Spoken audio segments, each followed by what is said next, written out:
Lassie Farm here with episode 7, Miami Vice, the floor to burn.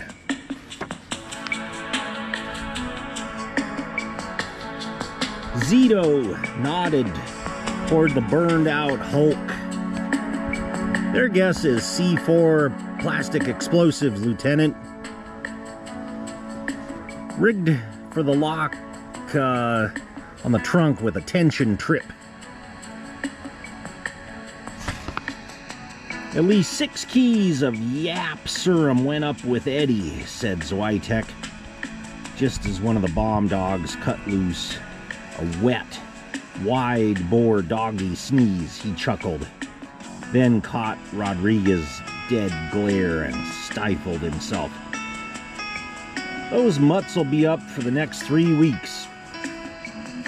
Zito jumped in before they could stop him. Yeah, watching the Late Show and jacking up the phone bill, huh?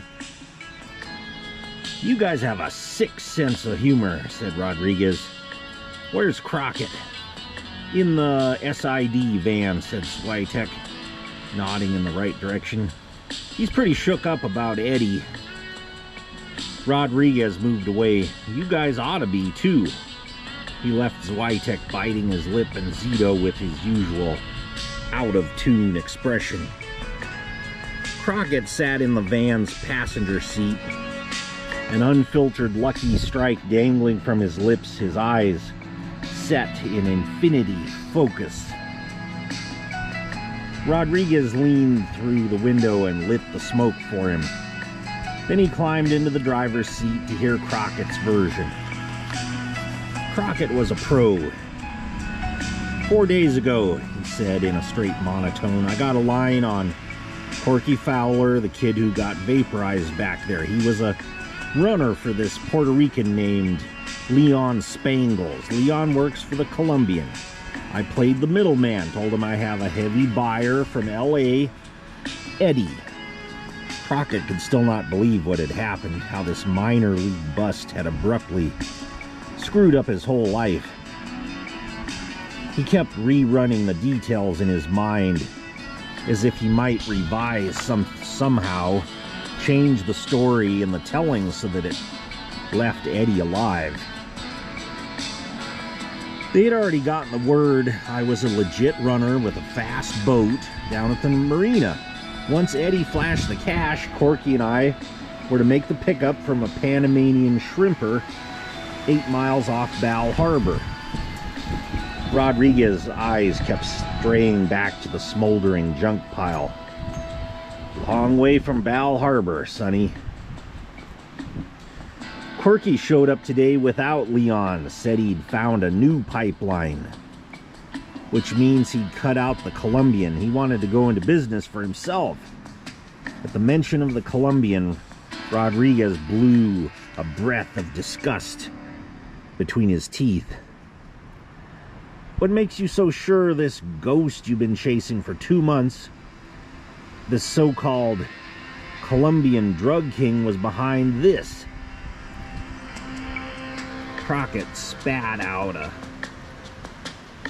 smoke ring. For God's sake, Lou, Corky was on the Colombian's payroll, and he decided to go it alone. Who the hell else would it be? Corky was too small time to pester anyone on the outside. They both sat in the van simmering for a full 30 seconds before either of them spoke again. Finally, Rodriguez muttered, Still a hot dog, Sonny. Listen, Lou. No, you listen. He cut Crockett off with a chopping motion of his hand. This isn't a football game, superstar. I haven't heard one word from you for a whole stinking week. No case reviews, no updates, not a shred of... I was under, Lou, setting it up, you know bloody well. No progress reports, no requests for backup. Crockett overrode his superior. jerking his thumb viciously toward the alley where Switek and Zito were loitering. The last time I requested backup, I nearly got shot to death by Bluto and Lee Harvey Oswald over there. As for progress reports, hell, I just assumed buy radio time. His throat was getting raw from all the yelling. Rodriguez nailed him with an accusatory look. Are you implying that I have a bad cop in my department? Crockett didn't know whether to be disgusted or apologetic. He finally decided it wouldn't do any good to tick Lou off. All I know is that every time I've gotten within 20 blocks of this Colombian, I've had the pavement yanked right out from under me. 3 times running, Lou, and I've never gotten closer than a third-generation contact. Why don't you tell me that doesn't stink like a week-old fish? By the book, Sonny. It was clear Rodriguez had provided his own solution.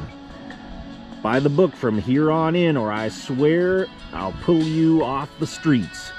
No confiscated speedboat, no designer threads, no sports car, maybe a couple of months driving to a desk job in a 65 Dodge Dart will teach you what being a team player is all about. Since Lou had already gotten around to speech making, Crockett knew he was free to go for the moment. He booted open the van door. At the sound of a wolf whistle or two, he guessed that Gina had arrived on the scene. He glanced towards the curious Latino crowd corralled behind the police barricades and saw 2 women elbowing their way past. The first one to burst past the ribbon was a tall, leggy Italian in high-heeled boots. Her painfully tight hot pants and tied-off blouse showed off enough perfect olive skin to incite a minor urban riot, and she possessed a fabulous cloud of billowing black hair. That was Gina Calabrese. "Vice, you idiot," she spat, waving her badge at the first cop who tried to stop her. Hot on the trail was Trudy Joplin, another female vice officer working the hooker scam. Both of them had that smooth, slightly weary, middle-20s look. Trudy had mellow Ethiopian features. She was not so much black as the color of cafe creme. Working girls, thought Crockett. Of the 2, he favored... I'm turning the page here, but I know it's going to say Gina. Gina! Trudy walked over to talk to Rodriguez, and as soon as Gina spotted Crockett, he let her come to him. He began wandering away from the wasted Chevy, and she caught up with him. Hi. Hi. They talked. They walked. He shoved his hands into his pockets and watched his feet move. He didn't like making Gina uncomfortable, but just now he felt like hell, and he had to salvage himself before he could be considerate to anyone else. I heard about it on the police band, she said. I'm really sorry, Sonny. After being slugged in the guts by a disaster, what was the point at which you decided to continue living? Crockett couldn't tell. After a nervy silence, he tried. You free for a drink after work? Sonny, I could really use the company tonight. She was honestly apologetic. I'm working tonight. I can't get out of it. And we'll leave it there.